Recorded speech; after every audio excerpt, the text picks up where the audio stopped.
और चलिए सीधा रुक करते राजस्थान का, जहां पर सचिन पायलट प्रेस कॉन्फ्रेंस कर रहे हैं। सुनते हैं सचिन पायलट को। माइक है क्या? माइक है, माइक ले लो।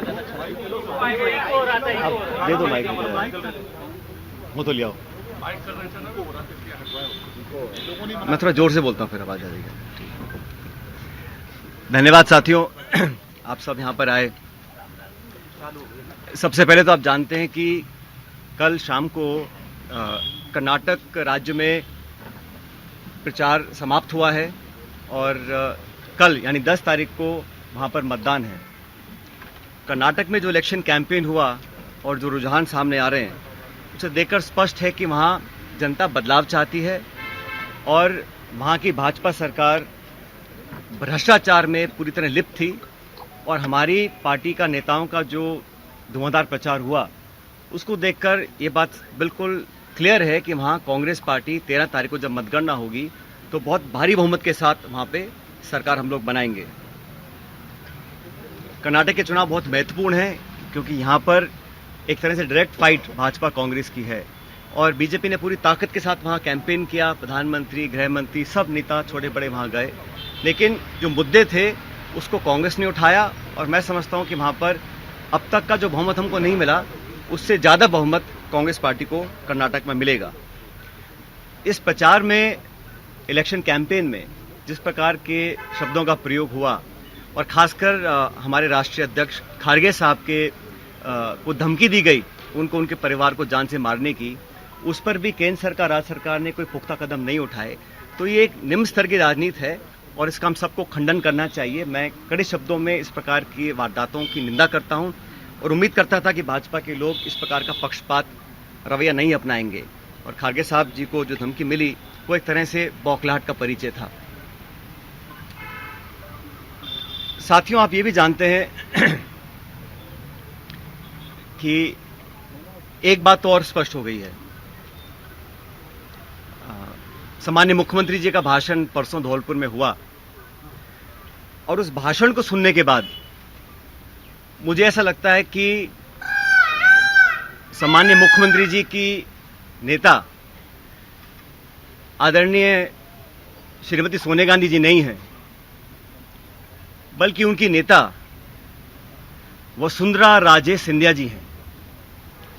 उनकी नेता सोनिया गांधी जी नहीं है, बल्कि उनकी नेता वसुंधरा राजे सिंधिया जी हैं। और एक तरफ ये कहा जा रहा है कि हमारी सरकार को गिराने का काम भाजपा कर रही थी, दूसरी तरफ कहा जाता है कि सरकार को बचाने का काम वसुंधरा जी कर रही थी। तो ये जो विरोधाभास है, इसको समझाना चाहिए। आप कहना क्या चाह रहे हैं, ये स्पष्ट कर देना चाहिए। आप सबको मालूम है, सरकार बनने के बाद मैं प्रदेश का उप मुख्यमंत्री था, प्रदेश अध्यक्ष था और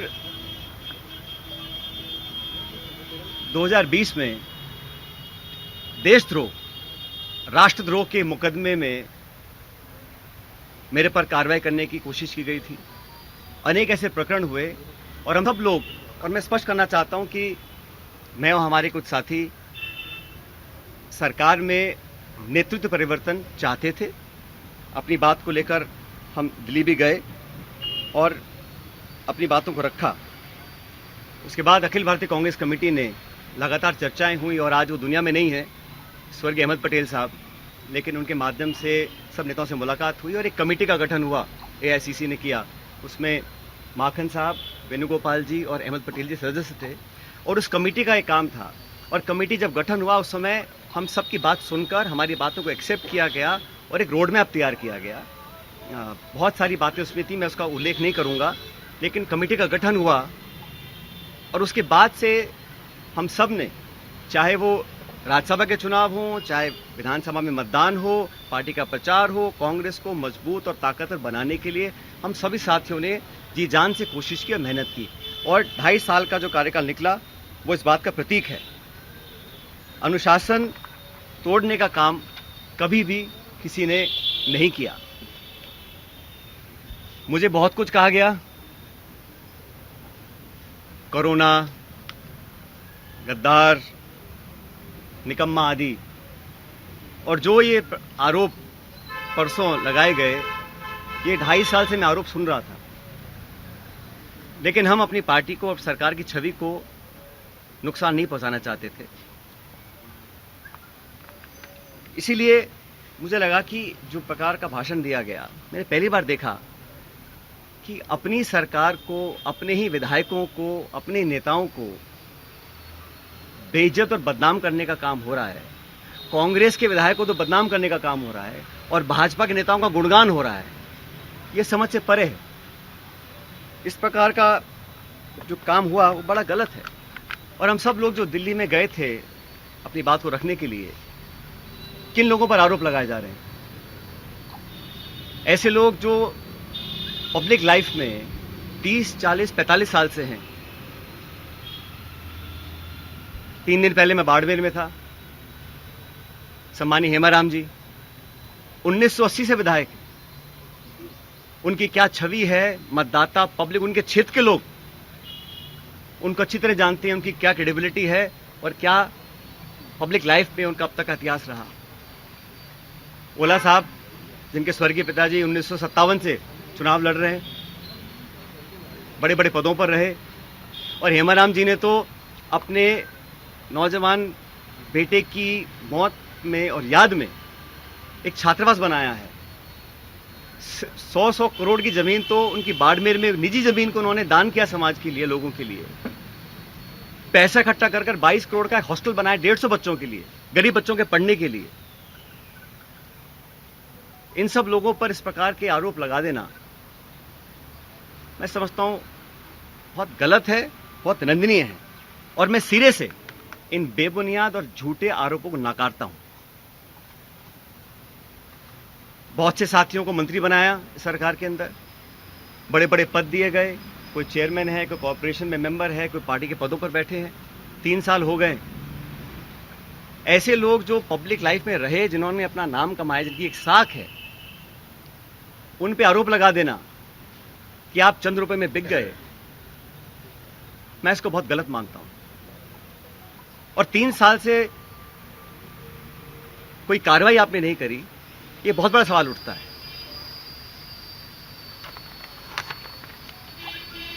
साथियों, हम दिल्ली में गए, अपनी बात को रखा, और उसके बाद सारे तथ्यों को संज्ञान में लेने के बाद हमारी अध्यक्षा सोनिया गांधी जी ने 25 सितंबर को सम्मानीय माखन साहब और सम्मानीय खड़गे जी को जयपुर भेजा था। आप सब जानते हैं। वो विधायकों की मीटिंग हो ही नहीं पाई। सोनिया गांधी हमारी पार्टी के अध्यक्ष थी उस समय। उनकी जो अवहेलना हुई, उनकी जो मानहानि हुई, उनकी जो बेइज्जती हुई, वो गद्दारी थी। इतने सारे विधायक, 20, 30, 40, पता नहीं कितने विधायकों को उनकी इच्छा के खिलाफ इस्तीफा दिलवाया गया, अपनी सरकार को संकट में खड़ा करा गया। बहुत से लोग आरोप लगाते हैं कि मोदी और शाह के कहने पर इस्तीफे दिलवा दिए गए। अब ये बात मुझे बोले और मैं जाके मंच पे इस बात को बोलूं, ये शोभा देता है क्या? तो मुझे लगता है कि अब तक जो हुआ उस घटनाक्रम में वो उस बात को दिखलाता है अनुशासनहीनता किसने करी, पार्टी का डिसिप्लिन किसने तोड़ा, और सही मायने में संगठन को और सरकार को कौन मजबूत कर रहा है, कौन कमजोर कर रहा है। और अपने नेताओं को खुश करने के लिए बहुत सारे लोग तरह तरह की बातें करते हैं। कोई किसी की चुगली करता है, किसी की चुगली करता है। मुझे बहुत सारे लोग आके बहुत सारी बातें बोलते हैं कि यहाँ हजारों करोड़ का घोटाला हो गया, यहाँ ये स्कैम हो गया। इन्हीं बातों को मैं मंच पर आकर इनका बखान करूं, ये शोभा नहीं देता, ये गंभीर राजनीति का परिचय नहीं है।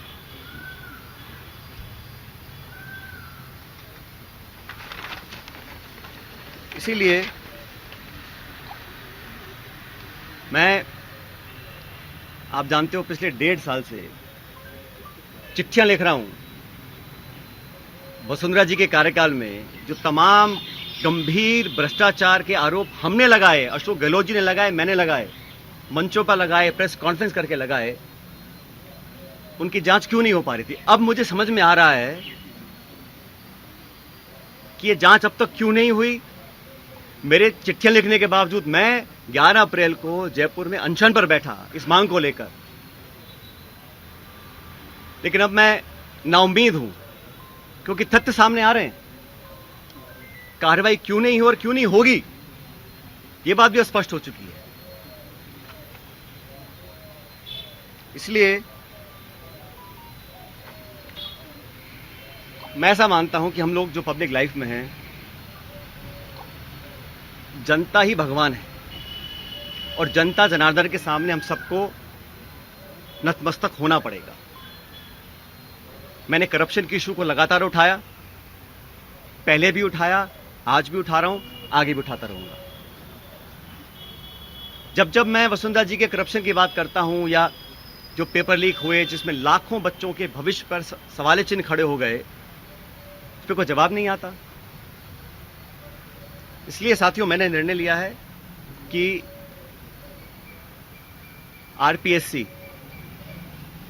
जहां से कई सारे पेपर लीक हुए, बहुत सारी वहां पे खबरें आई कि वहां पर तमाम भ्रष्टाचार हो रहा है, अजमेर स्थित आरपीएससी है।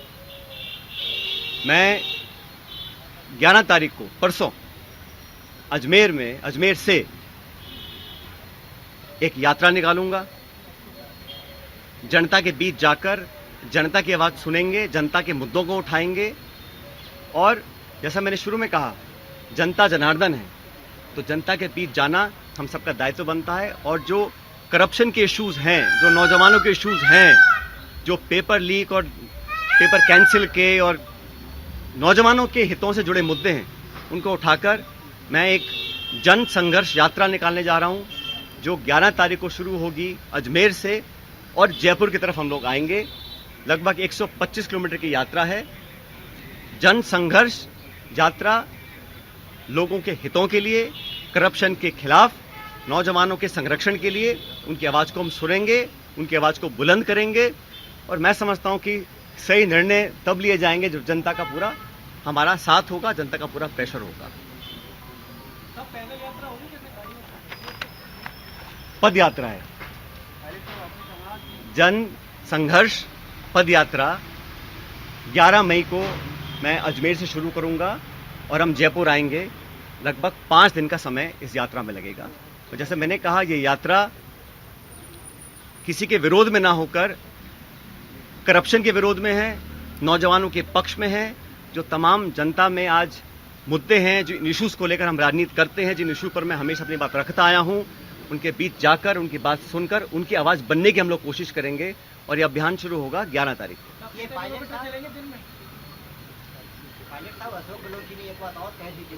आज पॉलिटिकल स्टैंड क्या रहेगा, क्योंकि सबसे बड़ी जो राजनीतिक उत्सुकता यही बनी हुई है कि आपका स्टैंड क्या रहेगा, पार्टी में रहकर संघर्ष करेंगे? मैंने कहा ना आपको, कुछ लोग ऐसे हैं जो चाहते हैं कि कांग्रेस कमज़ोर हो, कांग्रेस में फूट पड़े, और जैसे मैंने कहा, बदनाम करने की, आरोप लगाने की, आलोचना करने की, चरित्र हनन करने की कहीं कोशिश अगर हो रही है तो उसको हम नाकाम करेंगे।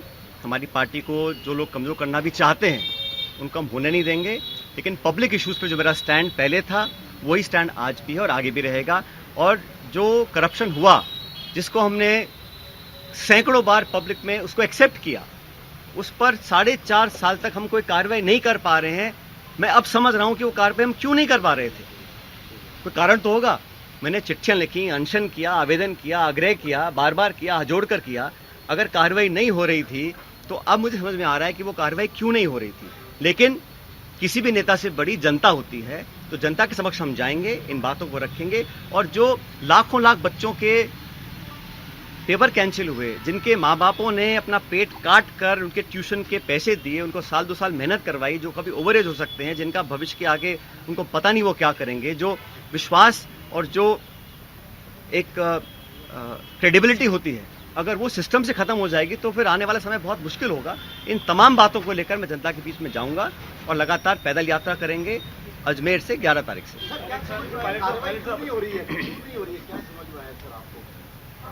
मैंने कहा ना, मैंने जो धौलपुर का भाषण सुना माननीय मुख्यमंत्री जी का, उसको सुनने के बाद अब मैं समझ गया हूं कि वो कार्रवाई अब तक क्यों नहीं हुई। और मेरे तमाम आग्रह करने के बाद भी क्यों नहीं हो रही, मैं समझ गया क्यों नहीं हो रही है। वो कह तो रहा हूं मैं आपको। ये पदयात्रा सरकार के खिलाफ है या मैंने शुरू में कहा ये यात्रा किसी के खिलाफ नहीं है, ये यात्रा करप्शन के खिलाफ है, भ्रष्टाचार के खिलाफ है। ये यात्रा नौजवानों के पक्ष में है, उनके हितों की रक्षा करने के लिए है और जनता के बीच हम सबको जाना भी चाहिए।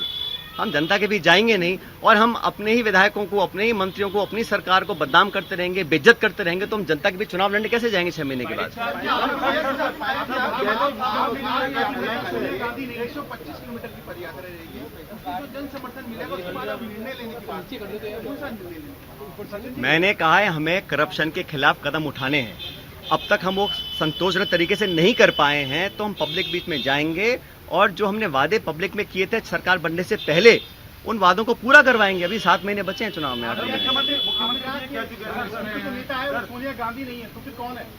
मैंने कहा ना आपको शुरू में ही।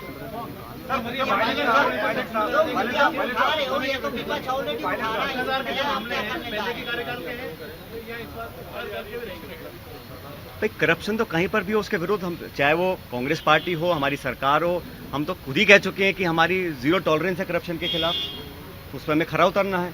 और जो मुद्दे संज्ञान में आए थे, मैंने पूरा लिस्ट पिछली बार आपको किया था, उनमें से कहीं कहाँ कार्रवाई हुई है।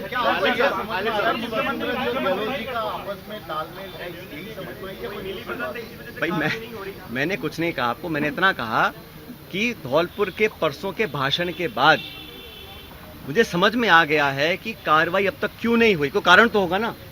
जिस बात को मैं 5 साल लगातार बोल रहा हूँ, सरकार में आने के बाद नहीं कर रहा हूँ, तो क्या कारण थे? तो वो कारण सामने आ गया। उसी भाषण में मुख्यमंत्री ने कहा कि एआईसीसी से पैसा दिलवा देंगे। उसी भाषण में मुख्यमंत्री ने कहा। इसका जब ऐसा है, मैंने आपको शुरू में कहा कि मैं किसी पे आरोप लगा दूं कि इसने 1000 करोड़ खा गया, 10,000 करोड़ खा गया, 1 लाख करोड़ खा गया, उसका कोई मतलब नहीं है। पब्लिक लाइफ में अगर तथ्य प्रमाण किसी के पास हैं तो कार्रवाई कर देनी चाहिए थी, अब तक क्यों नहीं करी? और ये जो पैसे की बात है, जिन लोगों का पूरा राजनीतिक जीवन सिर्फ पैसे के दम पर पनपा हो, शायद उनको हर चीज में पैसा नोट दिखाई देता है। ऐसा नहीं है। पब्लिक जज्बात भी कुछ होते हैं, पब्लिक वोट भी कुछ होती है, पब्लिक इमेज भी कुछ होती है। जिन लोगों की राजनीति सिर्फ पैसे के दम पर चलती आई हो, उनको हर चीज में अगर पैसा दिखता है, उसका मेरे पास कोई जवाब नहीं है। मुख्यमंत्री कह रहे हैं कि उनके पास सबूत भी है, ये जो पैसा लिया गया है। और मैं 3 साल से बातों को सुन रहा हूं। मैंने बार बार कहा है कि करप्शन के खिलाफ हम सबको लड़ना है। अगर किसी पे कार्रवाई करनी तो कर देनी चाहिए थी, इंतजार किस बात का है? और जिन लोगों पे आरोप लगा रहे हैं, समझना चाहिए उनकी 30, 40, 50 साल की राजनीति है। हम भी बड़े बड़े पदों पर रहे हैं, केंद्र में रहे हैं, राज्य में रहे हैं, निर्वाचित रहे हैं, पब्लिक के सामने काम किया है। अगर कोई उंगली उठा सकता है बता दे हमारे को। इस तरह के आरोप लगाने से, सुन ले मेरी बात, इस तरह के आरोप लगाने से कोई किसी का लाभ नहीं होने वाला है। आरोप तो मैं भी लगा सकता हूं, जबान खोलने में क्या दिक्कत है किसी को, लेकिन हम संयमित रहे। तमाम गालियां खाने के बाद भी हमने पार्टी का अनुशासन नहीं तोड़ा, आज भी नहीं तोड़ रहे हैं। हम चाहते हैं कि हम पब्लिक की बात को उठाते रहें, सच्चाई के लिए लड़ते रहें, युवाओं की बातों को रखें।